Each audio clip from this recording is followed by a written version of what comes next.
کو تکلیف نہیں پہنچتی ہوگی.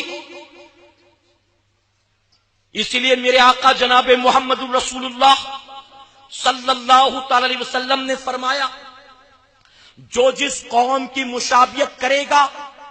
ویلنٹائنس ڈے منانے والوں، یہود و نصارہ اور دنیا کی مشرک قوموں کے راستوں پر چلنے والے، توجہ کے ساتھ سنیں. حضور اکرم صلی اللہ علیہ وسلم نے فرمایا، جو جس قوم کی مشابہت کرے گا وہ گویا انہی میں سے ہوگا. اللہ اکبر، انہی میں سے ہوگا. زندگی بھر اللہ اللہ کرتے رہے، زندگی بھر رسول اللہ کہتے رہے. کیا یہ چاہتے ہیں کہ قیامت کے دن یہود و نصارہ کے ساتھ اٹھایا جائے، دنیا کے مشرک قوموں کے ساتھ اٹھایا جائے؟ مجھے غیرت آتی ہے کہتے ہوئے. میں نے بھی کالج کا دور دیکھا ہے، میں نے بھی وہاں پر لوگوں کو روز ڈے سیلیبریٹ کرتا ہوا دیکھا ہے، ساری ڈے سیلیبریٹ کرتا ہوا دیکھا ہے، ٹائی ڈے سیلیبریٹ کرتا ہوا دیکھا ہے، فرینڈشپ ڈے سیلیبریٹ کرتا ہوا دیکھا ہے، ویلنٹائن ڈے سیلیبریٹ کرتا ہوا دیکھا ہے. مجھے غیرت آتی کہتے ہوئے کہ ان تمام چیزوں کو صرف دنیا کے غیر مسلم سیلیبریٹ نہیں کرتے، بلکہ مسلمان بھی اپنے آپ کو ترقی یافتہ کہلانے کے لیے، اپنے آپ کو پڑھا لکھا کہلانے کے لیے، اپنے آپ کو ماڈرن کہلانے کے لیے کندھے سے کندھا ملا کر ان تمام حرام و ناجائز کاموں میں شامل ہو جاتا ہے. اے مسلمانوں، یاد رکھنا، ایک لڑکی سے ہمارا رشتہ، ایک عورت سے ہمارا رشتہ سوائے ماں کے اور کچھ نہیں ہو سکتا، سوائے بہن کے اور کچھ نہیں ہو سکتا، سوائے بیٹی کے اور کچھ نہیں ہو سکتا، سوائے بیوی کے اور کچھ نہیں ہو سکتا. یہ چند رشتے ہیں جو ہمارے لیے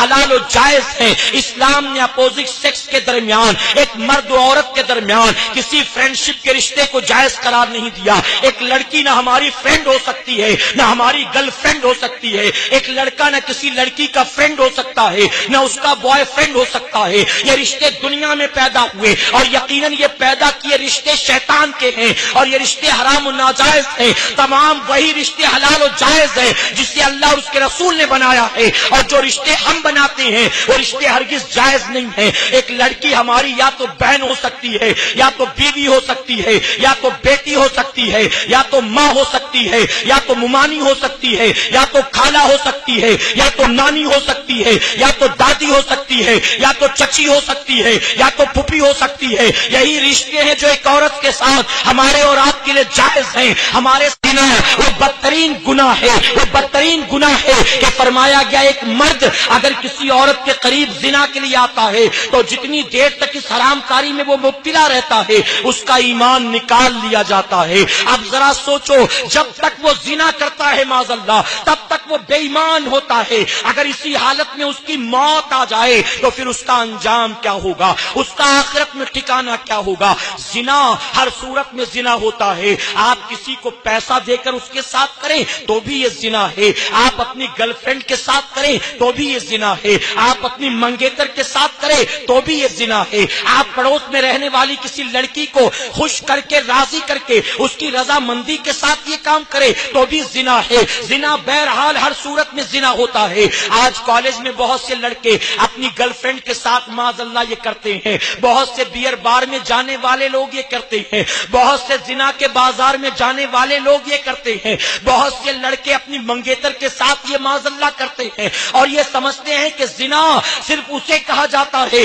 جو جبرن کسی کے ساتھ کیا جائے، بلاత్కాر اسی کو کہا جاتا ہے جو جبرن کسی کے ساتھ کیا جائے. یاد رکھنا، کسی کے ساتھ جبرن کرو تو بھی زنا ہے، کسی کو پیسہ دے کر کرو تو بھی زنا ہے، کسی کی مرضی سے کرو تو بھی زنا ہے، کسی کے ساتھ پیار محبت سے کرو تو بھی زنا ہے. بہرکیف زنا ہر صورت میں زنا ہے، اور جب زنا کرے گا بندہ تو اسے دنیا میں بھی عذاب ہوگا، آخرت میں بھی عذاب ہوگا. یقیناً زانی کے جسم سے ایمان، سینے سے ایمان نکال لیا جاتا ہے، اس کے چہرے کا نور ختم ہو جاتا ہے، اس کی روزی کی برکت اٹھا لی جاتی ہے. اور اے سرکار مدینہ علیہ الصلوۃ والتسلیم کے پیارے دیوانوں، صرف اتنا نہیں بلکہ فرمایا گیا زانی، نبی کریم صلی اللہ علیہ وسلم نے معراج کی شب دیکھا، ایک ایسی قوم ہے جن کی شرمگاہیں زمین تک لٹکی ہوئی ہیں، جن کی شرمگاہیں معاذ اللہ، اسی شرمگاہ کی خاطر تو نے مولا کی ناراضگی مول لی، اسی شرمگاہ کی خاطر تو نے اللہ کے رسول کو ناراض کیا، اسی شرمگاہ کی لذت کے لیے تو نے اپنی آخرت کو برباد کیا. میں پوچھتا ہوں کتنی دیر کا مزہ ہے، کتنی دیر کا ذائقہ؟ اگر آنکھوں کے سامنے سزا ہو، آنکھوں کے سامنے قبر کی تنہائی ہو، آنکھوں کے سامنے قیامت کے دن کی گرمی اور دھوپ اور تپش ہو، تو یقیناً بندہ کبھی اس حرام کاری کی طرف نہیں جائے گا۔